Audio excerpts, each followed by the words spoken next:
Kaushiki pregnant అని ధాత్రి, కేదార్, సురేష్ అందరూ సంతోషపడుతుంటే వైజయంతి, కాచి, బూచి, నిషిక మాత్రం షాక్ అవుతూ చూస్తూ ఉండిపోతారు. ఇక డాక్టర్ ఏం కాదు, జాగ్రత్తగా చూసుకోండి అని చెప్పి వెళ్ళిపోవడంతో కంగ్రాచులేషన్స్ వదిన అని ధాత్రి చాలా సంతోషపడుతుంటే కంగ్రాచులేషన్ బావ అని కేదార్ కూడా చాలా సంతోషపడుతూ ఉంటాడు. ఇక సురేష్, కౌశికి సంతోషపడుతూ ఉంటే ఇద్దరు మనసుల్లో ఉన్న భయాలు తొలగిపోయి బంధం బలపడిపోయింది వదిన అని ధాత్రి చెప్తుంటే నిషి, వైజయంతి వాళ్ళు టెన్షన్ పడుతూ ఉంటారు. ఇంకా కీర్తి అమ్మకి ఏమైంది అని అడగడంతో నీకు బుల్లి తమ్ముడో బుల్లి చెల్లో త్వరలో రాబోతున్నారు, అమ్మా నాన్న ఇంకెప్పటికీ కలిసే ఉంటారు అని ధాత్రి సైగ చేసి చెప్తూ ఉంటుంది. ఇక కీర్తి సంతోషపడుతూ కౌశికిని హగ్ చేసుకుంటూ ఉంటుంది. ఇక అక్కడి నుంచి వైజయంతి వాళ్ళు ఒక రూమ్లోకి వచ్చేస్తారు.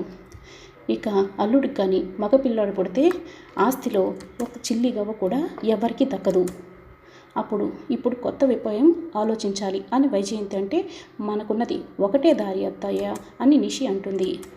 ఏంటమ్మే అది అని వైజయంతి అంటే ఆ బిడ్డ ఈ లోకంలోకి రాకముందే పైలోకాలకి పంపించేయాలి అని నిషి ఆలోచిస్తూ ఉంటుంది. ఇక జగదాత్రి సంతోషంలో కౌశికి హారతిస్తూ ఉంటే కౌశికి చూసి చాలా సంతోషపడుతూ ఉంటుంది. ఇంకా ఏం జరుగుతుందో రానున్న ఎపిసోడ్లో తెలుస్తుంది. Please subscribe my channel.